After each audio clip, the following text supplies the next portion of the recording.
Now you know how I feel, don't you?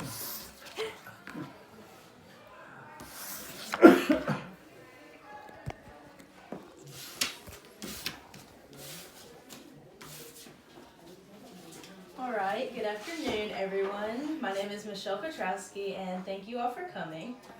Now, after a strenuous day at work or school, I'm sure a lot of us enjoy going home and relaxing. Am I right? That often includes sitting on the couch, maybe enjoying a nice meal, or oftentimes turning on the TV or playing a game, either on your phone or some other type of gaming device.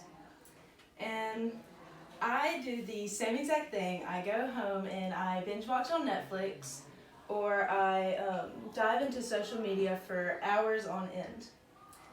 And I know that most of you have children, so you see the same thing occurring within your households also.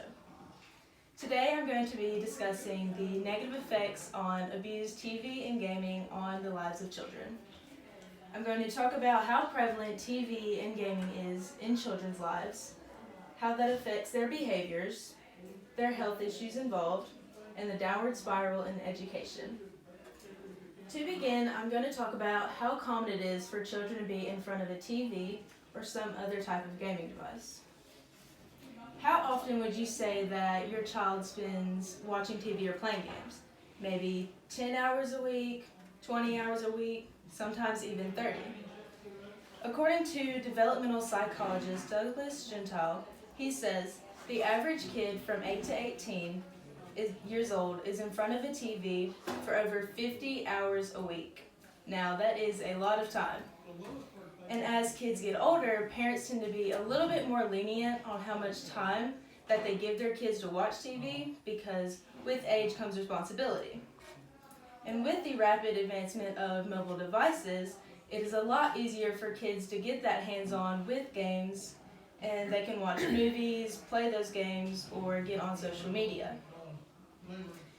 With the strong presence of devices, that often tends to lead to risky child behavior. Children are prone to imitate the violence that is depicted within movies and on games, which is often glamorized by actors and encourages violence as fun and acceptable. I'm going to use the Disney movie The Lion King as an example because it is a fan favorite, but have you ever thought about the hidden violence within that movie? Mufasa is thrown off of a cliff by his own brother and ultimately trampled to death. The movie also shows lots of rivalry and war between the two prides throughout. If you ask Kyla Boyce, she says, an average American child will see 200,000 violent acts and 16,000 murders on TV by the age of 18 years old. That can often lead to some children being traumatized by seeing those violent acts, and can lead to nightmares, anxiety, and even the fear of being alone. Now, child behavior also affects their physical and mental health.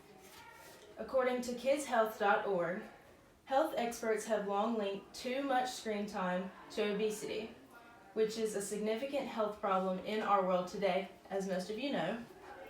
And whenever kids sit in front of a TV or some type of screen, they tend to be less active and indulge in lots of unhealthy snacks such as potato chips and soft drinks.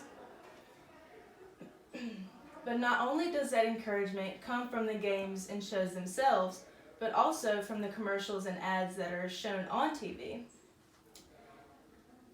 I know that you are all thinking about that juicy McDouble or Big Mac that McDonald's shows on TV commercials. But overuse screen time can often lead to short-term effects, and if it's not taken care of, they can often become long-term effects. Overall, the health of a child also affects how well they do in school. Screen time is often associated to the downfall in student academic performance.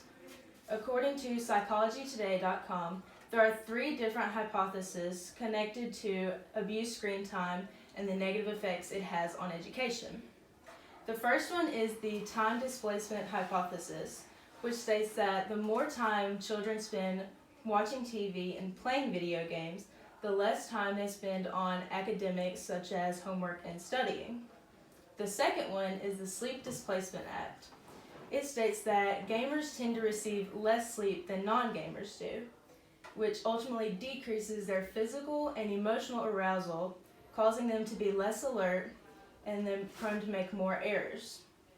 The third is the attention deficient hypothesis, which states that abused gaming tends to lead to attention deficits. Overall today, I have explained how overuse gaming can lead to distraction and negative impacts on academics. I have discussed a few of the major effects that overuse gaming has caused on the lives of children by explaining how prevalent TV and games are in their lives and how that affects their behavior, their health, and their education. Now, as stated by aau.edu, we know from decades of research on addiction that the number one predictor of addiction is access. My hope for today is to reveal how too much TV and gaming can affect the minds of the future and the importance of preserving our youth. Thank you.